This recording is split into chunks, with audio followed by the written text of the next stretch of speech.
Very cool. That's awesome. Wow. Thank you, Daisy. Thank you so much. All right. Without further ado, our closing keynote Thank you. speaker, Dave Schwartzberg. Thank you, Bat. It's recording? Sound check? Sounds good?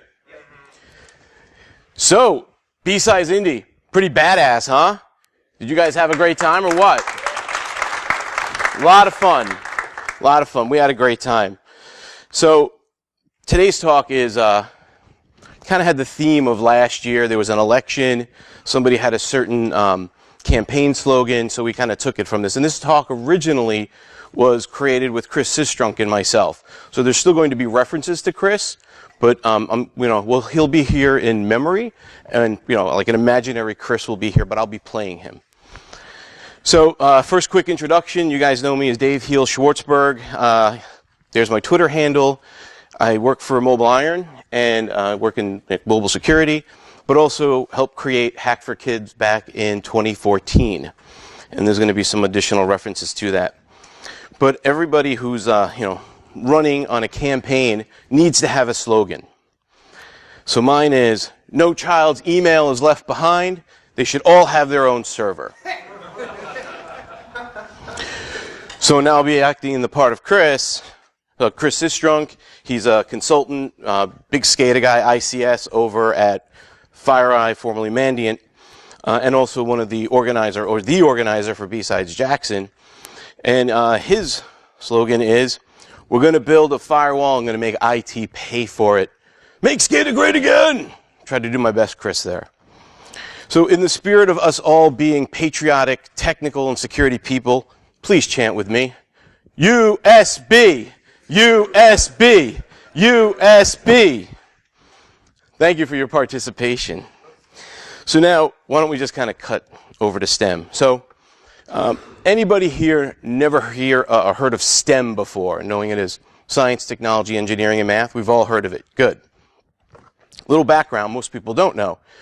It was started back in 1997 by the National Science Foundation, and there was a committee who voted that this is what they want to do to help educators be more collaborative on what they're teaching U.S. Students, early childhood, middle school, college, because we were falling behind internationally when it came to these disciplines.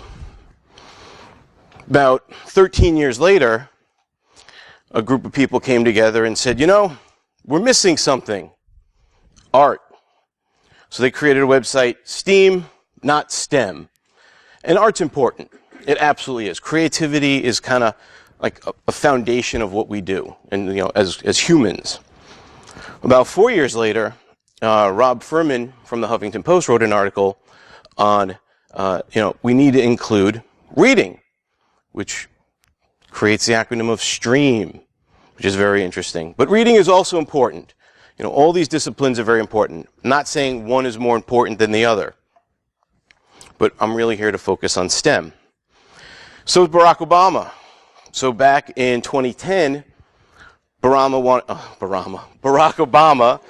Obama wanted to expand what we're doing with education, so that way there would be $250 million available to train educators and enable them to train future students, which is great. So when you have all these funds available, you could start to really do things, because we all know, even when we want to do our science projects, when we want to hack harder or just kind of learn how to code, there is a cost. There's a cost to get on the internet. There's a cost for equipment. It's not free. I'm going to read this one part that's bolded. So I think this is really kind of really represents and reflects what a lot of the people in this room kind of think and feel. So, paraphrasing, science, it is an approach to the world, a critical way to understand and explore and engage with the world, and then leave the capacity to change that world. What does that sound like? All right, we'll get to that in a bit. But very, very important.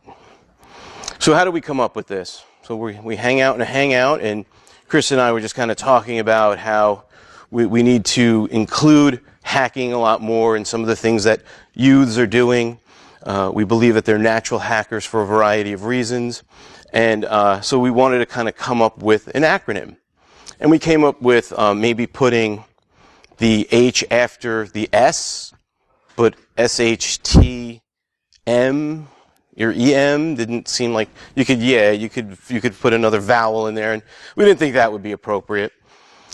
So then we thought, well, METHS wouldn't also be a good choice. But so we came up with the H before the M, and now this is tricky. Is the H silent? Is it not? How do you say that, right? Is it STEM with a long H, and that sounds kind of creepy? Or are you clearing your throat? STEM! Excuse me. What do we want people to say? Yeah, STEM with an H.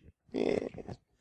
So we just pronounce STEM, or if you choose one of the other ones that you like, feel free. But we just decided that that seems to work the easiest for everybody. So what are you talking about, this STEM? This was one of Chris's slides. He likes doing impersonations. So we're going to present to you very quickly science, technology, engineering, and hacking and math. I think you guys saw that coming. But really, it's arguable.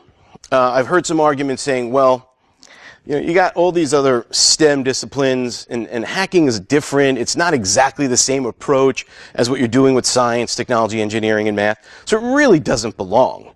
I mean, does anybody agree or disagree? I mean, we can be controversial about it, right? Maybe. But when you look at just, for example, science and math, what are they? Methodologies to solve problems, very simplistically, right? Methodologies to solve problems, and if you keep using those methodologies, hopefully you'll continue to solve some problems. Some of them might be more difficult than others. But when you look at technology and engineering, is that the same as science and math? No. It's applications of science and math. And what's hacking? Applications of STEM. Make sense? So what you're doing as a hacker, you have a process, you have a methodology. Sometimes you're making that up as you go along. But you're using that methodology to expand what you know about those other four disciplines. Make sense? Agree? Disagree? I'm open for comment. Okay. It's a nice response. Thank you for being kind. But if you seriously want to talk about that later, absolutely open for discussion.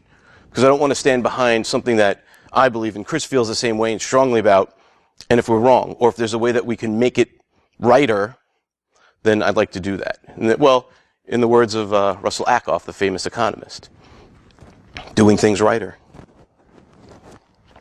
So, quick overview of why we think this is important. First, we're going to have some reasons on why to include the H, or hacking, in STEM. There's a lot of hacking education going on. If anybody's like an old school hacker, can think back to when they were dialing up to a BBS, it's kind of tough to get into a crew, right? It was very different. A lot of this information was coveted. You couldn't just get it as freely as you can now. Got some case studies, and I want to talk about some challenges, going forward. So who here was like a technology hobbyist that turned this hobby into a career? Just a lot of you? Some of you still unsure? Right. The majority of the room. No different. I can go back to my TRS-80 Model 3, which I still have in my garage, or my my Apple IIe knockoff called the Laser 128, which broke the moment I opened it up. So, c'est la vie. But we started putzing around with the different equipment, software, hardware, what have you. We would try to find some of that secret knowledge and things like the special cookbook that's out there. Or you can see, like on the far right, kids, hackers, breaking things, breaking into banks, those damn hackers. Those kids are all the same. They're a problem. Got to get rid of them, right? And then there's also some of the ones that became professionals, right? Kevin Mandiant, right? From Mandiant, now over there at FireEye, so Big Uncle Kevin. And then Uncle Dave. Like, who doesn't love Uncle Dave? Great guy, great contributor to the community. Another person who went from a hobby to a profession, and people like giving back to the community. So this is kind of a lot of us, right? But also the media has their say in things. If you can read that headline on the far left, if you can't, Hackers can turn your home computer into a bomb and blow your family to smithereens. It's hard to say that without wanting to laugh. Who here has done that other than maybe CP? Right? Ridiculous. Or whenever there's a breach, those damn hackers! The media loves this because it's like almost fictitious news sometimes, right? They don't check all their facts, and we just kind of keep banging our head against the desk saying, check your facts, get it right. And we're all not bad. I don't know if there's any bad people in this room. There might be. You're doing a good job covering it up. But we're really here to kind of promote things like innovation, right? Education, community. And then we got Mr. Robot. Who has not seen Mr. Robot? It's okay. A couple people. Why is it so popular? Because it's not like the movie The Net. It's actually something where they're using real tools, and it's a very honest portrayal of some of the hacker culture, right? Not 100% completely accurate, but it's also the consultants, professional hackers. So they're really kind of going to the source in order to communicate publicly kind of some of the things that we do on a day-to-day basis or just enjoy doing once in a while. What was that? Better than Scorpion. You talked about consultants from Mr. Robot. Well, we have one on staff. Doesn't the mobile iron? We have one. So there is somebody, he's a Michigan gentleman, James Pluff. He one of the people that was producing, and I might get the story a little wrong, but from what I remember him telling me that he had an intern that he worked with. The intern, and he was teaching him InfoSec. The intern decided, I'm not going to do this. I'm going to go to Hollywood and I'm going to help produce movies. They ran into each other in an airport and said, hey, we're putting this kind of cyber tech show movie together. Do you want to be a consultant? And it's kind of like when you run into a friend, it's very passing. You're like, ah, sure, give me a call. We exchange contact information. And James really was like, yeah, nothing's probably going to come out of that. But a month later, the gentleman contacted James, and his first year working as a tech consultant, just simple stuff like verifying that the use of certain technical terms are being used properly, coming up with some kind of creative hacks that kind of integrate into the show. And his first year, though, you kind of think, wow, this is really cool. Well, it was a startup, so they paid him with a T-shirt or sweatshirt, just kind of like yours, but it says Mr. Robot. It's pretty cool. But now the show's taking off and things are good. He still works at Mobile Iron. But I wasn't going to bring that up, but since you did, it's all good. Yeah, and James is so cool. He's a great guy. So, so we have the media, but there's also a workforce shortage, right? You know, a part of being able to work or be a part of the skilled labor force, you need education. You could start as a hobbyist. You could go to school. You can learn. I remember going to school. This stuff wasn't there. In college, it was only learning how to become a developer. There was no networking courses. There was no cybersecurity. And now we have that, at least in universities and somewhat in high schools. But lower level, it really depends on the budgets and the available funds within that district in order for them to teach, say, elementary or middle school kids any of these kinds of fun skills, or even to kind of mess around with a Raspberry Pi or an Arduino. But CSO is seeing that there's going to be about, I think it's the year 2020, 1 million open InfoSec positions. I think that's a global number. I don't think that's just the US. But that's a lot. That's not far away. How are these people going to get trained? We can't keep working as hard and fast as we do. We need to start to bring in some new people and train them.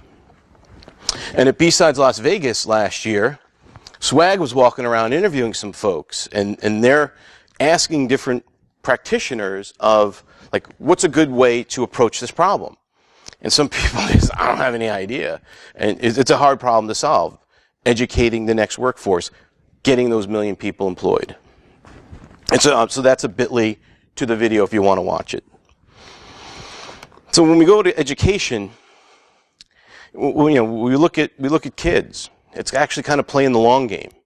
There are people today that we can train, but if we start with some kids and those people that we can train today, it'll be a lot easier path. Don't we want to have like a smoother road to drive on rather than the less bumpy one that we keep hitting potholes with? So why kids? Well, first of all, they're very curious. Have you ever had a kid ask you a question and you give them an answer, and what's the first thing they say after that? Why? Why? Why? And it's incessant, but as an adult, you kind of get it and you take for granted that you get it, but for them, the world is new and they're very eager to explore it. So, it's a part of our responsibility to kind of get them through all those whys. I love the next one. They question authority. My kids love to question authority. In case I didn't tell you, I got 3 boys, ages 11, 9, and 5. And even the 5-year-old, he stands up for himself, which he should. But when we're like, hey, it's time to, take a shower and go to bed, nah, I'm going to watch YouTube videos. Maybe that's not the best way to question authority. But don't we do that today? Don't we look at whatever the government or some entity's doing and saying, that's not probably the best way to do it for reasons of caring about people or just human rights? But we should continue doing that. We should never stop questioning authority, and neither should kids. But they should respect authority, and so should we. And they're darn persistent. Again, back to the why, but even when they're stuck trying to solve a problem, you ever see a kid trying to put a square peg in a round hole? They're not going to stop until they get pretty darn close, or you give them a cookie. Sometimes a cookie's the best way to go. But the persistence is also very important. Aren't we very much the same way?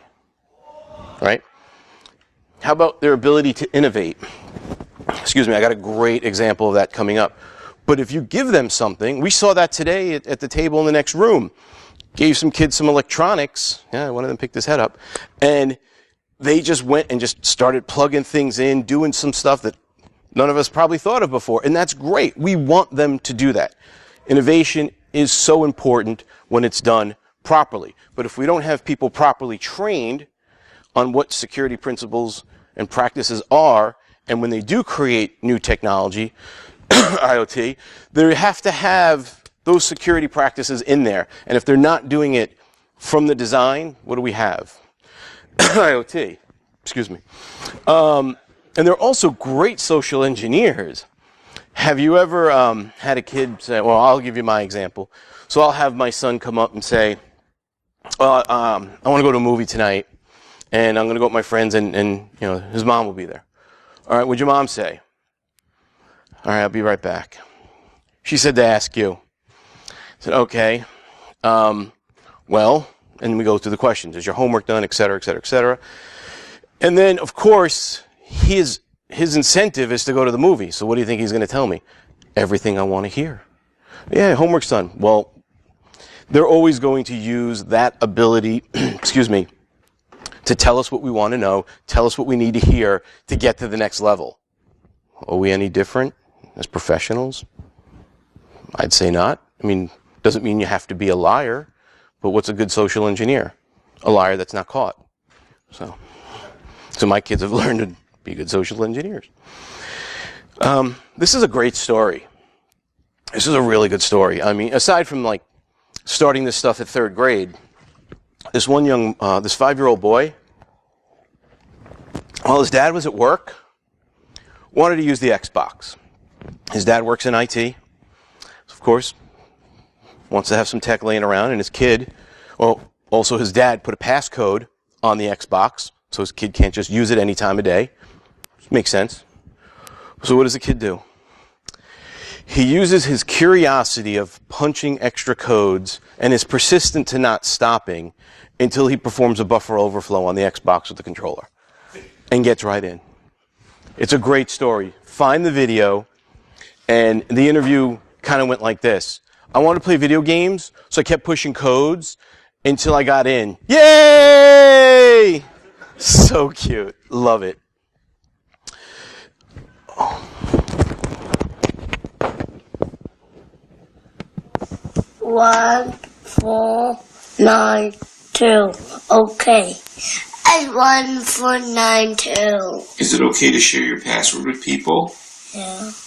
I'm sorry, what'd you say? Yeah. You guys heard that, right? Is it okay to share your passwords? How many of you guys have users like that? They think it's okay to share their passwords. Or you can call them customers. But that's little Benny a couple years ago. Really didn't speak very much for many years, but whenever he went to go and unlock the tablet, he would always say the passcode out loud. You know, his incentive is to get in there, but it took about a year to teach him to say it inside his head. And then finally we got him to change the passcode. So now only Benny and I know the passcode, and it was really cute. And he's like, "Mommy, I'm not allowed to tell you the passcode." We had a conversation after that. Here's another really great story. So kind of back to Benny, though. You know, we do have people that don't put passcodes on their devices. They may have like company email. They may have something on there, like some files that maybe they do some like insurance inspections, and they went out to the field and took pictures of some really bad scenes, and this all should be really kept private. But their device could be easily broken into if it's an older version of Android.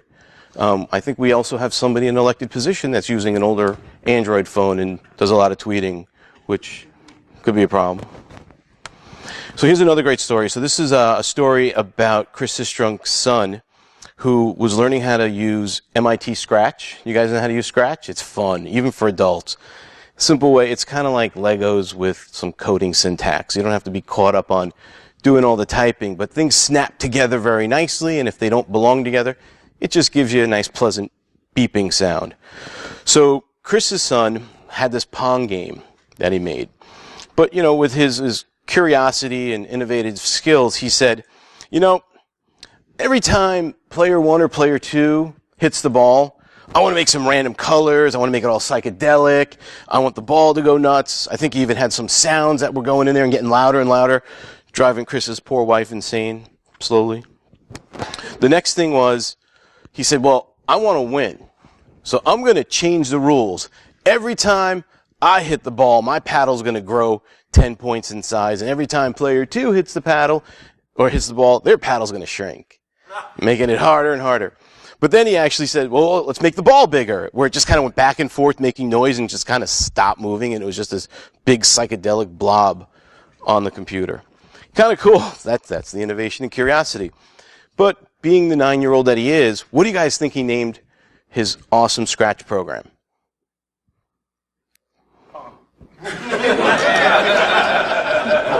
Look at this. Look at the screen. Yeah, you all laugh, but are we any different?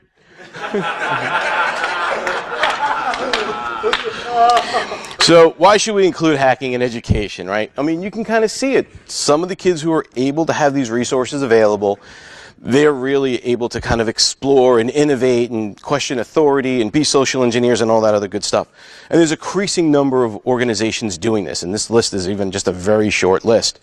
My first introduction to something like this was DEF CON Kids, which later became Roots Asylum, which part of that kind of inspired me to create Hack for Kids, in addition to a lot of other reasons, kind of at least make a community of kids that have these similar interests and be able to share ideas and work together on stuff. And if you saw them earlier at the Snap Circuit table, they were having a great time putting batteries in series to give a propeller more power and kept shooting it into the ceiling. But that's creativity and innovation. It's pointless, but it's very creative. The other thing was there's cyber boot camps, there's Interrupt, but there's also like Hack Day Camp, which is international. So there's one in San Jose and then a couple other countries where people can go and bring their kids and have their Kid Hack Day. And then there's also the Cyber Patriot. Who's heard of Cyber Patriot? Big up, it's good stuff, right? It helps teach middle schoolers and high school students and even military academy students about red teaming and blue teaming, and also has competitions, and it's backed by the U.S. Air Force. It's a great program. They're also trying to get into like elementary school, which I think would be really challenging. I personally tried to create a Cyber Patriot team, and if you're thinking of doing one, the idea really is to start to do it, you got to get the parents behind you. Reaching out to the district president, reaching out to the principals, or even the IT teacher. I tried all those different avenues and really didn't get very far. Of course, yeah, this sounds great, we want to do it, but we don't have the funds. No, I'll take care of it. Set up virtual machines, I'll teach it. We just need to make sure there's an educator in the room from the school. Yeah, okay, and nothing happens. Get the teachers behind you. Get the parents behind you, and then that will help get teachers to rally with them to bring a cyber patriot to your school or your kid's school. Cool program, very cool. Quick case study. So you guys know about Hack for Kids, right? Anybody who doesn't? So I can maybe...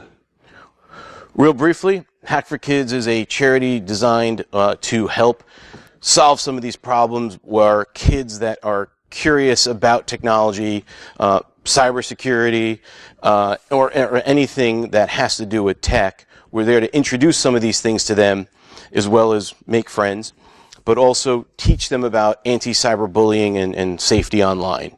So we do a lot. We also have our first Lego League team. We also have done some other stuff, which I'll talk about in a bit. So that's Hack for Kids. So here's a couple of case studies. So these are really, really good stories. And this is part of the, we do this for a lot of reasons, but this is kind of like when we hear these stories, it makes you feel like, yes, we're really making progress. And I don't want to say this is exactly the reason why we do it, but sometimes, it feels like that. So there's Bob. Bob was 14 when we met him at Circle City Con about 2 years ago. And Bob came to the room that we were in. We did a village kind of similar to what we did today with BSides Indy. And Bob never, ever knew anything about crypto. Yeah, he knows what the padlock in his browser is supposed to do, but nothing like, what we did today in the CTF. Completely foreign. So he sat down at the table and was like, yeah, I'll give it a shot. That's great. Very open-minded. Bob spent the rest of his day there. We had about 8 or 9 challenges, anything from base 64, monoalphabetic substitution ciphers, just converting binary, like really, really simple things that you can automate with a tool, but Bob did it by hand. And even when we went to lunch and we came back, he was waiting outside the door for us. So that's pretty cool because he discovered something about himself he didn't know he enjoyed, and he was really good at it. Kind of the back end or behind the scenes story is I emailed his father and said, what did Bob tell you about what he did? Oh yeah, he said he had fun. It was good. He didn't really, like your kids come home from school and you're like, how was school? Yeah, all right. What'd you do? Nothing. It was like one of those kinds of conversations.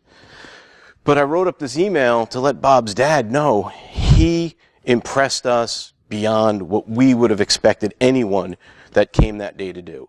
And told him kind of the same stuff I told you. And his dad was like, I had no idea. He didn't mention any of this.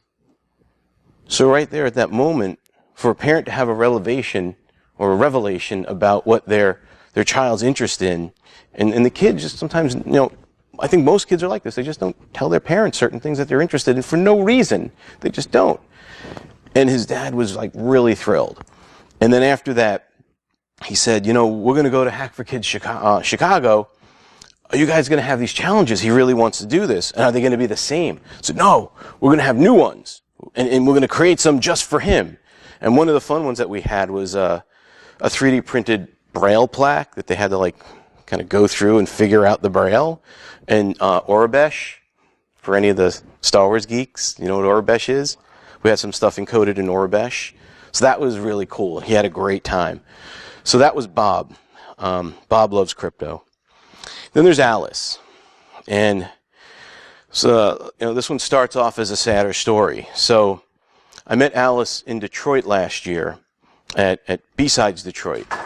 And her parents were in IT, and she was adopted by them. And one of the things about Alice is she was brought into the world, into a home with 2 parents that had chemical addictions, alcohol, drugs, whatever. I don't know the story behind that, but I know it was hard to provide as parents for that kid. So Alice didn't always go to school regularly, didn't have clothes that always fit properly, didn't always eat regularly. So certain things that some kids just expect and take for granted, Alice didn't have. She wasn't getting a proper education. She eventually wound up into the foster care system and then was adopted by, we'll just say, Alice's parents, the IT people.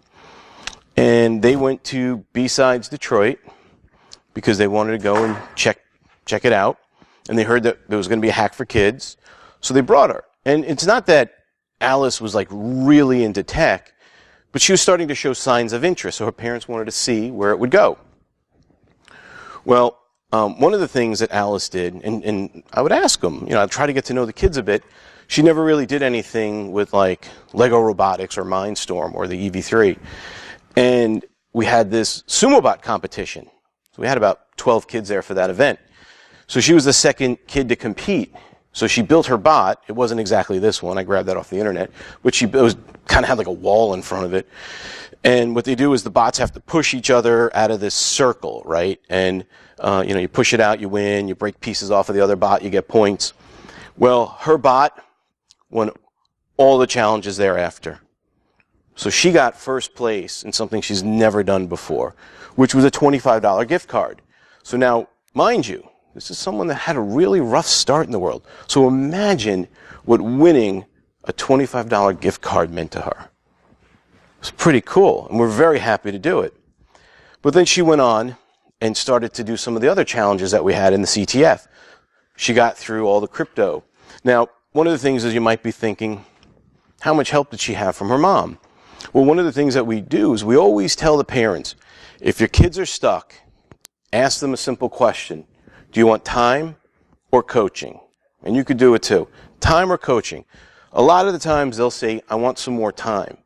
And when they get coaching, it's not give them the answer, it's kind of nudge them, right? You want to be that mama or papa bird that's kind of nudging the baby bird to the edge of the nest, but you don't really want to push them off until they're ready to fly. So she would kind of nudge her in the right direction, and she did really well. All the social engineering questions, not a problem. She figured those out.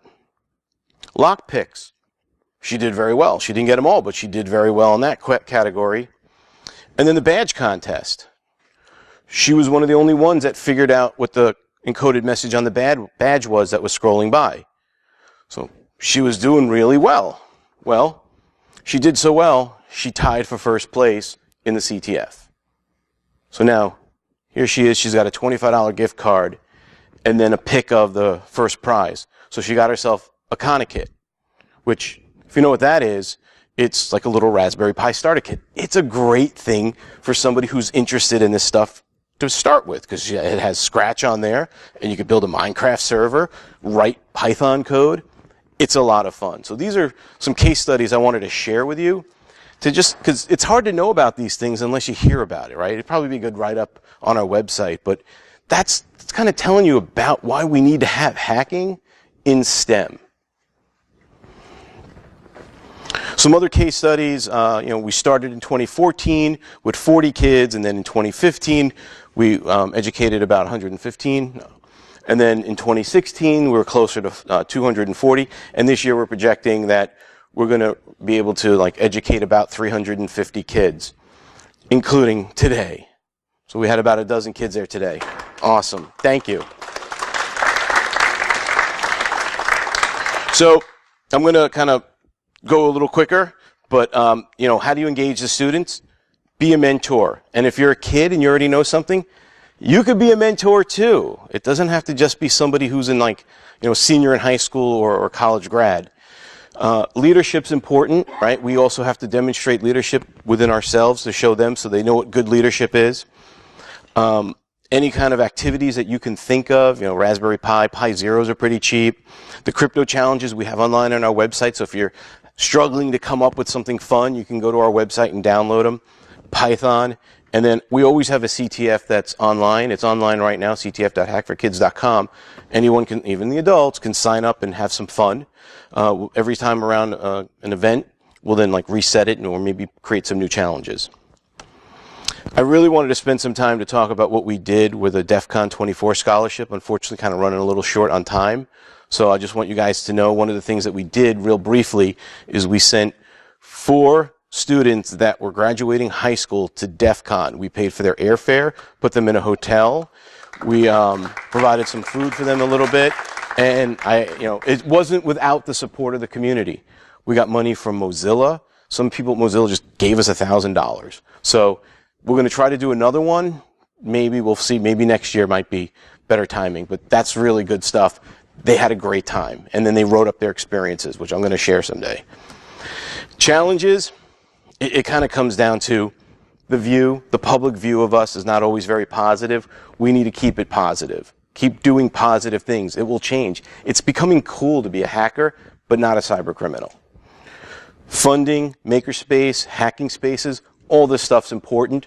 Support them any way you can. Even if you give them $10, you don't know how much that could help. And then even in the rural areas, there's the ruraltechfund.org for people who live really far away from big cities like Indianapolis that want to have this kind of education. This is a great resource.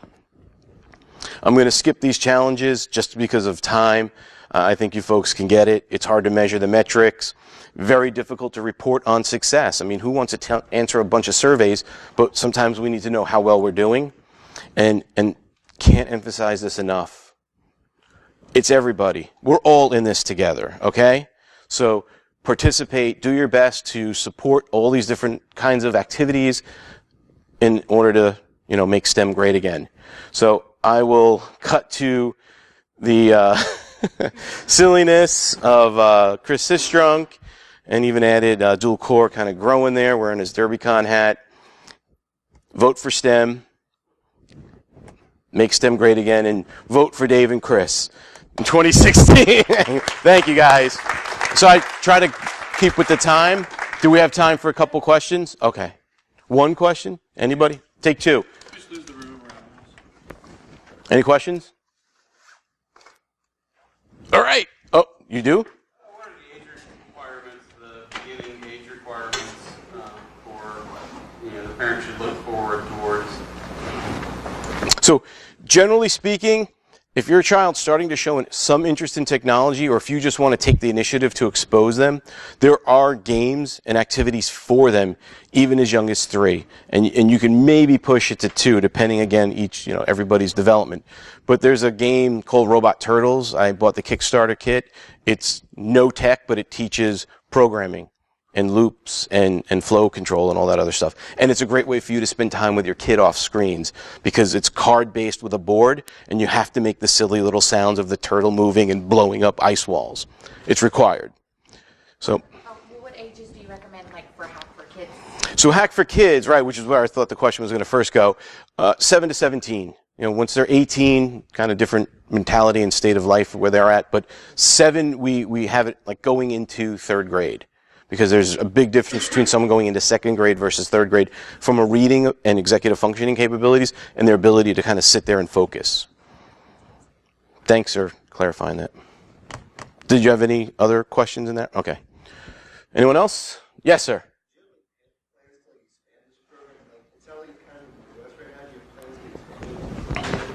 That was a part of usually what I mentioned in the presentation, and I kind of skipped it. One of the things I was going to mention was Roots, which, again, part of my Roots Asylum was part of the inspiration. They're very Las Vegas focused, right? People go there to bring their kids to all the activities. We want to do something different where Hack for Kids goes to the kids, and that's what we've been doing. We piloted it in Chicago, and we've been going to Indianapolis. We're doing Indianapolis twice this year. We even have an event in Belgium, Ghent, Belgium, 2 years in a row. So yes, that's a part of it. As far as we can go, the planet is our venue.